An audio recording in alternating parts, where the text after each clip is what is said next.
ማህበረሰቡ የተከለውን ችግኝ ተንከባክቦ ለጽድቀት ማብቃት እንዳለበት የምዕራብ ጎጃም ዞን አስተዳደር አሳሰበ። ተስፋን እንትከል በሚል መሪ መልእክት እንደ ሀገር የአንድ ጀንበር የአረንጓዴ አሻራ መርሃ ግብር በፍኖተ ሰላም ከተማ ተካሂዷል። መረጃውን የምዕራብ ጎጃም ዞን ኮሙኒኬሽን አድርሶናል። የሸዋስ ከፍ ያቀርበዋል።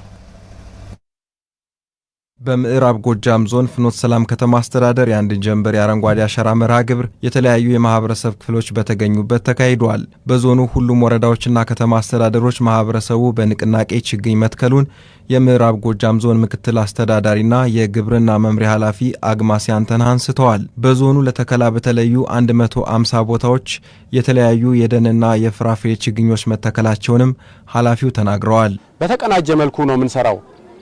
ስለዚህ ይሄ ከዚህ በፊት የነበረው በብዛት የደን ተክሎችን የመትከል ትሬንዱን ወደ ሰፋፊ አትክልትና ፍራፍሬ ክላስተር እየቀየርን የመጣንበት የመጽደቅ ምጣኔው ኦልሞስት 100% በሚባል ሁኔታና ለክልልም ሞዴል ስራ የተሰራበት ሁኔታ አለ። በብልጽግና ፓርቲ የምዕራብ ጎጃም ዞን ቅርንጫፍ ጽህፈት ቤት ኃላፊ አባይ አለሙ የአረንጓዴ አሻራ የአየር ንብረትን ለማስተካከልና የአፈር ለምነትን በመጠበቅ ወሳኝ በመሆኑ ማህበረሰቡ የተተከሉ ችግኞችን ተንከባክቦ ለጽድቀት ማብቃት እንዳለበትም መልእክታቸውን አስተላልፈዋል።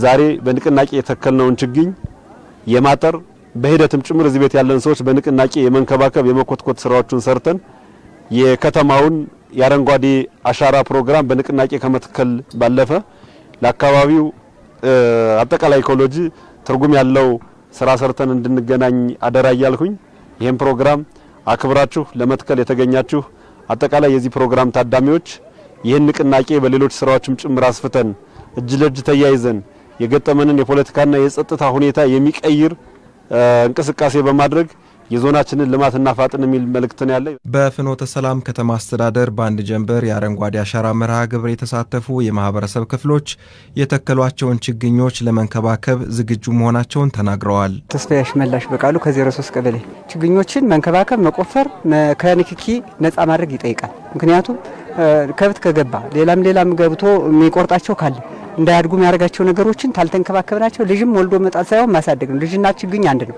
ስለዚህ ታልተንከባከብነው ስለማያድግ ሁሉም ማህበረሰብ የከተማችን ህዝብ ጠቅላላ እንዲንከባከበው አደራ እላለሁ። ተክላብ ታደሰ እባላለሁ።